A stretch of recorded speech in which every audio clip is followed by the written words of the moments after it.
Halo hai, Sobat GP kembali hadir untuk menemani pagi kalian dengan update berita seputar Grand Prix dunia.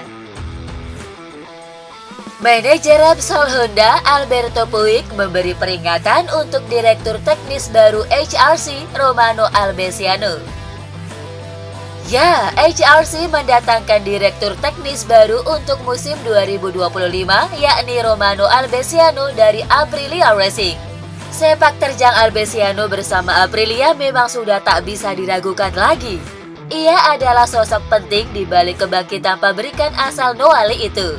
Kendati demikian, Puig mengingatkan pada Albesiano agar dirinya bisa memahami bahwa cara kerja orang Jepang dan orang Eropa sangat berbeda jauh. Ini akan menjadi lingkungan yang benar-benar baru baginya karena ia selalu bekerja di Eropa dengan orang Italia. Mentalitas dan budaya Jepang memang berbeda, tetapi karakternya dapat sangat cocok dengan budaya Jepang. Prioritas bagi Romano saat ini adalah mengenal para pemimpin Jepang kami di bidang teknis untuk melihat bagaimana keadaan berjalan dan apa yang mereka putuskan untuk dilakukan. Luca Marini menilai jika langkah yang diambil oleh timnya pada MotoGP 2024 kali ini sudah cukup bagus. Secara statistik, performa Luca Marini sepanjang musim 2024 memang tidak bisa dikatakan istimewa. Marini masih kesulitan untuk meraup poin di setiap balapannya. Meski performanya tidak menonjol, tetapi Marini dapat mengatakan bahwa langkah yang diambil Honda sudah tepat. Dilansir dari Crash, ia pun yakin Honda dapat segera menemukan solusi atas permasalahan RC23V di tahun 2025 mendatang. Lebih lanjut, Marini juga berharap liburan musim dingin nanti dapat dimanfaatkan oleh Honda untuk bekerja keras mendesain motor baru. Desain motor tersebut tentunya harus lebih baik dari edisi tahun 2024. Takaaki Nakagami mengungkap target utama yang ingin ia capai sebagai test rider Honda. Setelah menjalani karir yang cukup lama sebagai pembalap reguler LCR Honda, Takaaki Nakagami akhirnya hijrah jadi test rider pada tahun 2025. Dalam menjalani tahun pertamanya sebagai test rider, Nakagami sudah menyiapkan strategi khusus agar hasilnya bisa efisien. Ia pun fokus untuk meningkatkan komunikasi antara tim yang beroperasi di Eropa serta pabrik yang memproduksi motor di Jepang. Di Eropa, kami tidak memiliki informasi tentang apa yang dilakukan HRC di Jepang. Saya tahu mereka telah melakukan banyak pengujian, tetapi kami tidak memiliki informasi apapun. Itu adalah sesuatu yang kurang. Ini adalah sesuatu yang bisa saya tingkatkan untuk mempercepat segalanya, sehingga hubungan dengan tim penguji di Eropa dan kepala mekanik di paddock lebih kuat. Mereka harus memahami apa yang akan saya lakukan dan kami harus berbagi banyak hal. Masuk akal jika semua orang memahami setiap area. Itulah yang tidak ada di HRC saat ini. Konsultan balap KTM Heinz Gardner mengungkap salah satu bentuk dukungan Maverick Viñales atas krisis finansial yang dialami KTM. Sebagaimana diketahui, KTM sedang dilanda krisis keuangan parah yang bahkan membuat pabrikan motor asal Austria itu terancam bangkrut. Berbagai upaya pun telah dilakukan KTM agar bisa mengatasi permasalahan tersebut. Salah satunya adalah dengan mengurangi jumlah karyawan dan mengurangi jumlah produksi motor mereka. Namun demikian, salah satu upaya yang cukup menarik dilakukan oleh Maverick Viñales.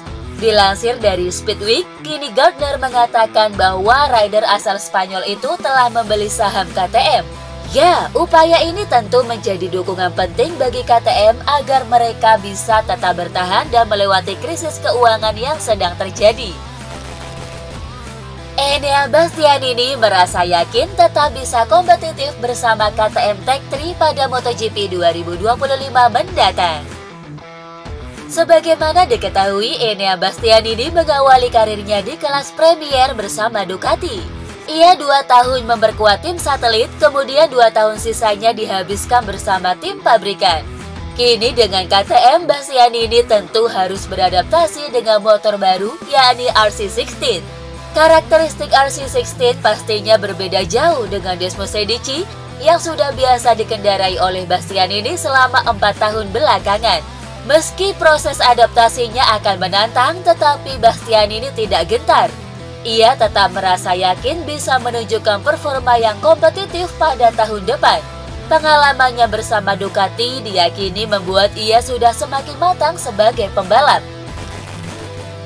Sang juara dunia MotoGP 2024, Jorge Martin, membicarakan soal peta persaingan juara MotoGP 2025. Persaingan MotoGP musim depan tentu bakalan sangat menarik untuk disaksikan.